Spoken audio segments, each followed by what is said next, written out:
ఇకపై మీకు ఇష్టమైన ఫేవరెట్ సీరియల్స్ యొక్క ఫుల్ ఎపిసోడ్స్ యూట్యూబ్లో అందుబాటులో ఉండవు. కేవలం సన్నెక్స్లో మాత్రమే ఫ్రీగా చూడొచ్చు. మాలతి గారికి కూడా శిక్ష పడుతుంది కదా. ఏంటి రుద్ర, నేను నిన్ను వదులుకోను, నేను నిన్ను కష్టపెట్టలేను. నువ్వు నా చెల్లెవే కదా.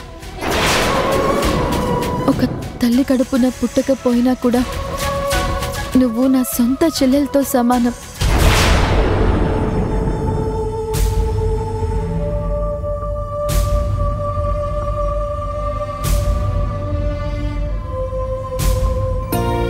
ఎందుకు ఏడుస్తున్నావు రుద్ర? ఏం లేదక్కా, నీ మంచితనం తెలియక నేను వాళ్లతో చేతులు కలిపి నీకు చాలా ద్రోహం చేశాను. నన్ను క్షమించక్కా.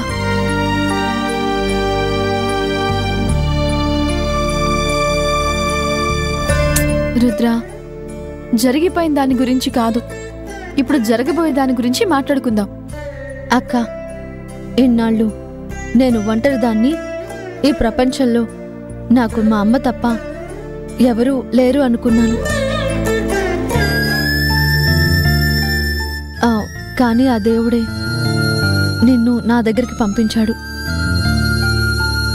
నా మాట వినక్క నేను పోలీసులకు లొంగిపోతాను.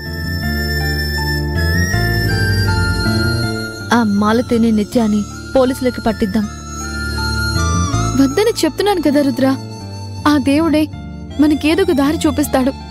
నువ్వు తొందరపడి ఇలాంటివేవి చేయకు.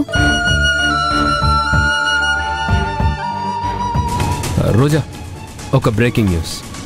ఏమైంది నవీన్? ఆ జగదీష్ నాకు ఫోన్ చేశాడు.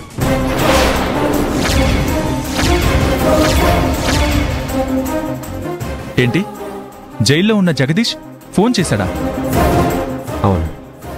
ఆశ్చర్యం ఏంటంటే నా నంబర్ మారినా నా కొత్త నంబర్ ట్రేస్ చేసి మరీ వాడు జైల్లో నుంచి ఫోన్ చేయగలిగాడు.